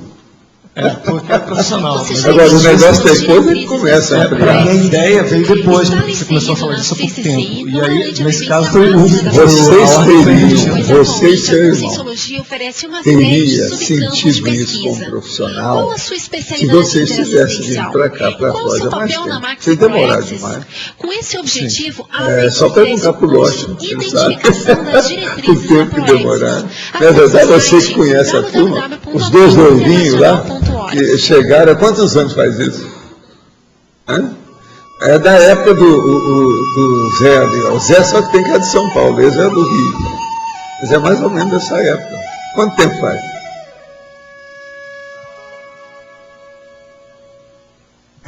15 anos. Quanto você tem atualmente? 40. Foi 85.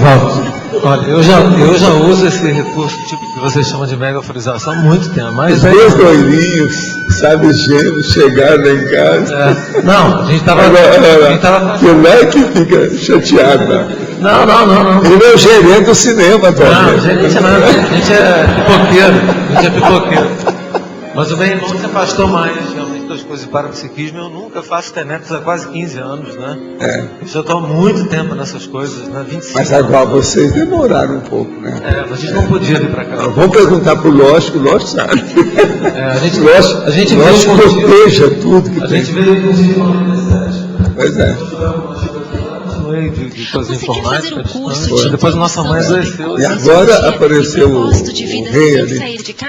Você sabe que todos os 2 têm nome de rei, né? realizará o curso Então o processo todo é esse. São os louros, rei, processo europeu, não é fácil. É uma opção de coisa nisso, a pessoa pensar.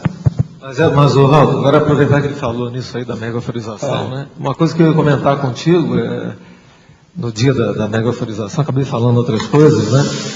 Como é que é importante esse aviso aí do vício, né?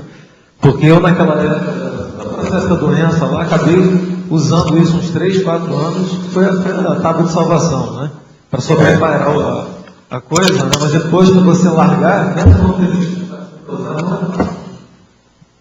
não é fácil. Agora, tudo são experiências, né?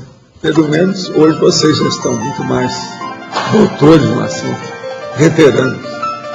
Então, os nossos comerciais, por favor. Obrigada. As pontuações da tertúlia de hoje foram 119 assinaturas no livro de presença, 17 perguntas presenciais, 10 perguntas respondidas online, 50 votos presenciais, 14 votos online. Hoje temos 5 recados. Milena, curso Propias Minhas, Will, identificação das diretrizes da Proexis, Weber, CP3, Uberaba, professor Amado, acoplamentário, Simone, curso definição da especialidade pessoal. Boa tarde a todos. A Apex e o IIPC convidam a todos para o curso de imersão Ectoplasmia aplicada a Proexis. É com o professor Frederico Gani, será em Porto Alegre, nos dias 11 e 12 de setembro. E tem como objetivo desenvolver a ectoplasmia para fins assistenciais, estudar os aspectos da ectoplasmia relacionando com a Proexis e realizar a imersão em 2 campos energéticos. É o campo ectoplástico e o campo proéxico. Então, para maiores informações, o telefone é DDD 51 3224 0707 no CIEC e IPC de Porto Alegre. Obrigada. Gostaria de estar convidando, em nome da Apex, para participar, os interessados que queiram participar do curso de imersão da Apex, que é o curso de identificação das diretrizes da Proex. Ele vai estar ocorrendo aqui em Foz do Iguaçu nos dias 28 e 29 de agosto. Tá? Maiores informações e inscrições aqui na recepção do CIEC, também no site da Apex, www.apexinternacional.org, também tem um descritivo maior, com maiores detalhes do curso. Hoje também nós temos a conferência online, gratuita, às 15h30. Quem quiser acessar o site, vai ser com a professora Beatriz Tênios, de Porto Alegre. Obrigado. Boa tarde a todos. Quero convidá-los a participar do ECP3, o 6º curso de extensão em Conscienciologia e Projeciologia 3, que vai ser realizado nos dias 3, 4 e 5 de setembro na cidade de Uberaba. O ECP3 é um curso aberto, é um curso sem pré-requisitos, então estão todos convidados, todos aptos a participarem. O EPICOM desse curso vai ser o professor Mário Oliveira. A gente já está com mais de 100 inscrições, então a gente está pedindo para que quem está interessado realmente, para que efetivem as suas inscrições para garantir o seu lugar, tá bom? Qualquer informação, podem entrar em contato através do e-mail ecp3@iipc.org.br. Obrigado. Olá a todos. Nós temos um lembrete a respeito do acoplamentário da próxima semana. Excepcionalmente, esse mês são 2 acoplamentários. Numa semana, no próximo fim de semana, 20 a 22, e na semana seguinte também um outro acoplamentário. Só tem um diferencial. O próximo acoplamentário, que é do 20 a 22, é um acoplamentário temático. Ele vai receber equipes, professores em formação, interessados diretamente envolvidos com o curso ECP1. O ECP1 é uma realidade impactante para o professor e para o aluno, principalmente. Então é bom lembrar que essa realidade impactante depende de uma qualificação que nós fizermos. Se nós fizermos uma qualificação melhor, nós vamos poder trabalhar de uma forma paradiplomata com essa realidade impactante, que o aluno vai dizer depois, passado algum tempo. O ECP1 foi meu divisor de águas. Ele marcou a minha decisão, marcou a minha Proex. Então é bom lembrar disso, e aqueles que estão longe ainda, que estão nos outros centros educacionais, que ainda não se decidiram, eu sei que há uma oferta muito grande de cursos, todos são interessantes, mas as prioridades precisam de ser elencadas. Se a pessoa que é professor, monitor, executivo, professor em treinamento de ECP1, ele precisa de qualificação. E realmente esse curso a gente não vai poder repetir tão cedo, que depende do acordo dos EPICONs, de uma programação extra. Fica o chamado, o lembrete a todos. O ECP1, o acoplamentário com temática de ECP1 é na próxima semana, 20 a 22. E as inscrições estão abertas e devem ser feitas aqui no CIEC. Obrigada. Olá a todos. Então, as pessoas que gostariam de se aproximar mais da sua para-realidade, nós estamos convidando para fazer a inscrição no curso Definição da Especialidade Pessoal. O primeiro módulo é em setembro, na segunda semana de setembro, dia 11, Conscienciometrologia. O que a gente vai estar tratando nesse primeiro módulo? Questões dos traços conscienciais, temperamento e também trafores, trafais, e auto e heteroimagem. Então, como você se vê e como o outro te vê. Então, são dados importantes de levantamentos pessoais para chegar aí ao longo dos módulos, são 4 módulos, para chegar na definição da especialidade pessoal. Nós vamos ter também campo energético para facilitar essa pesquisa, com alguns EPICONs, Cristina Aracaki, Hernando de Leite e Pedro Fernandes. Local, informações aqui no próprio CIEC, 3525-2652 ou pelo e-mail caec@caec.org. o verbete eleito para amanhã é pesquisador conscienciológico, especialidade em experimentologia. Obrigada, boa tarde a todos.